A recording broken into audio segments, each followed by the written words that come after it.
Hi everyone, my name is Dana. Welcome back to my YouTube channel. Today I'm going to be talking about how you can make your dog's sit command the best it can possibly be. Just a disclaimer, I just fed my dogs their breakfast. They're eating in the background, so if you hear some noises, don't mind them, but I figured now would be a good time to do a sit down and talk video. And also I have an aquarium right there too that makes some noise, so I'm sorry for any background noises.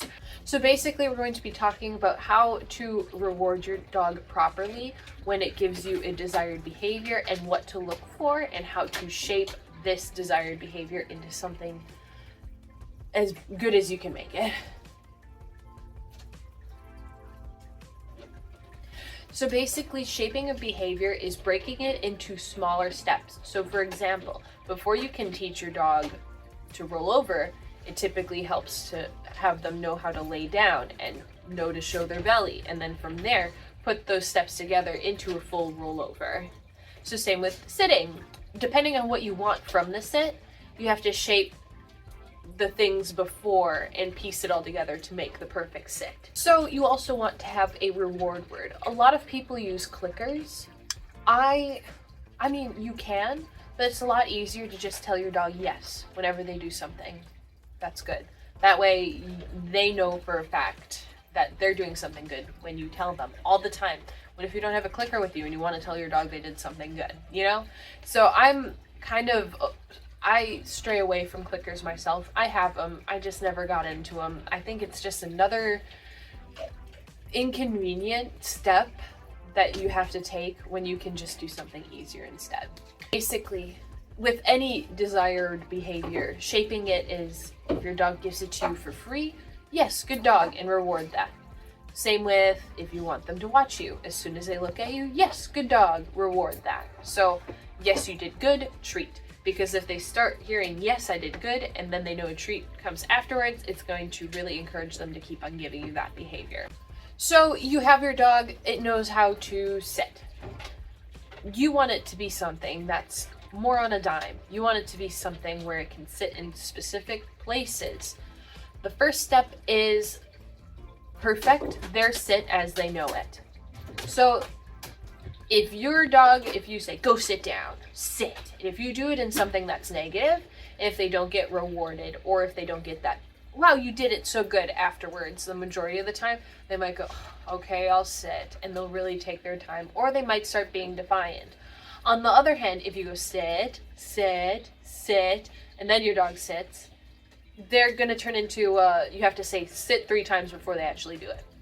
If those are the cases, if your dog isn't doing a desirable sit, I would already just reteach it. Put a different word with it, but teach them the same exact thing. So I have, a dog. It might be inconvenient because sit is the most normal word to use for teaching a dog to sit. But trust me, in the long run, if you can put positive association with a word as opposed to, do I have to? Or if you can reset your boundary with sit, instead of sit, sit, sit, I guess I will. We don't want that. So really kind of work on building that new boundary. You really want it to be where you say the command once, your dog does it, but you want it to be rewarding. So make sure when your dog does give you that desired behavior, it doesn't matter if they were being naughty beforehand. Dogs have 5-second brains, so make sure it's a positive thing. And then if your dog knows sit, but they go, ugh, save that for when they are being naughty. You can go, go sit down, and they'll go, okay, but they'll still do it. But then when you really need them to sit right now, you have your good positive association word for sit. Same exact command, different word, and then you can use that in that example instead. So for example, with Gunner, I actually made this mistake when I was first landing. So I actually kind of made a mistake with this with Gunner when I was first getting into dog training. He had lay down for everything, and so when he'd beg, I'd say, go lay down, and then he'd have to move farther away from the food, which is his whole world, his whole life, his whole being is food. So lay down turned into something really negative for him. He'd go, lay down, okay. He'd really take his time. So I, for competitions, used just settle as his whole lay down. Typically for me, lay down is a dog is in line now, and settle is when a dog puts their hips to the side. From now on, that's what my settle is. At the time, like I said, I was just learning, And now I just say out. I don't tell them go lay down anymore. I say out if they're begging. So that's something to keep in mind too. So now we're going to jump back to sits. If you want your dog to sit really nicely right in front of you, once your dog already knows sit, we can shape it into, I call this front, where my dog is sitting in front of me. And you can shape it by just luring your dog, saying sit, they get a big treat, good front. And I have a whole video on how to teach your dog front and really make it nitpicky and good. But you really want to make this new and improved version of sit something super positive. Even if you're teaching your dog just to sit in a different place, make sure you have a new command for it. It's super important that it is different than just their sit. Because for me, when I tell my dog sit, they sit. It doesn't matter where, they do it. If I say front, they know they sit in front of me. If I say get in or finish, they know they either get in, they do a circle at my side and end up here, or finish, they circle around me and end up here. And those are other things to do as well, but they like it because I only use those sits with either a positive reward at the end, or it's when we're doing something fun, or when I'm showing off. Not showing off, but basically in lessons, when I'm showing how to do something. So it's never in a bad setting, obviously. The majority of dogs do enjoy shaping, but there are some dogs that after they've done it 3 times, they go, okay, I'm sick of this. If that is the case, just like I said, whenever they give that desired behavior, wow, you did so good. And don't really set aside times for training sessions. Just reward as they do until they get it, and then just here and there ask them to do it. But don't do that repetition. Some dogs don't like it if they're not motivated by people or food or praise. There are some dogs who just are, and they just exist. And with those dogs, don't do this shaping. Wow, you did it. Wow, you did it. Wow, you did it. Because it will get old really fast. The last step is get nitpickier and nitpickier with what you want from your dog. So, for example, when I first started teaching front, it was okay if my dog was a little crooked because I was just showing her that I want her in front of me.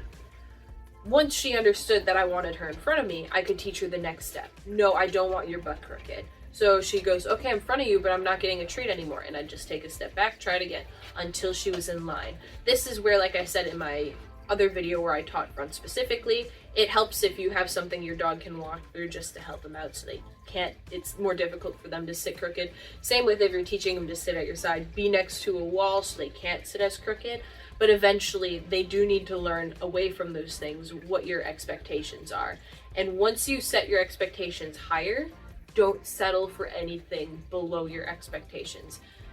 And that's where, when you start raising the bar, basically, you have to make sure that you're having a really good day. You're not stressed out. Because if you're not enjoying it, if you're not having fun, your dog can sense that and then they'll get frustrated. So don't settle for mediocrity once you decide to do anything up and above. But then don't ask your dog to do something difficult unless you are mentally prepared to work through them in that situation. Because dogs are not robots. They need our help, they need our guidance, and it's not like we can just tell them what we want. We have to communicate and work with them and do that repetition so that they understand. They don't speak our language, so we have to teach them our language by showing them and going, yeah, that's yes, and oh, yep, that's what I want. Nope, not that.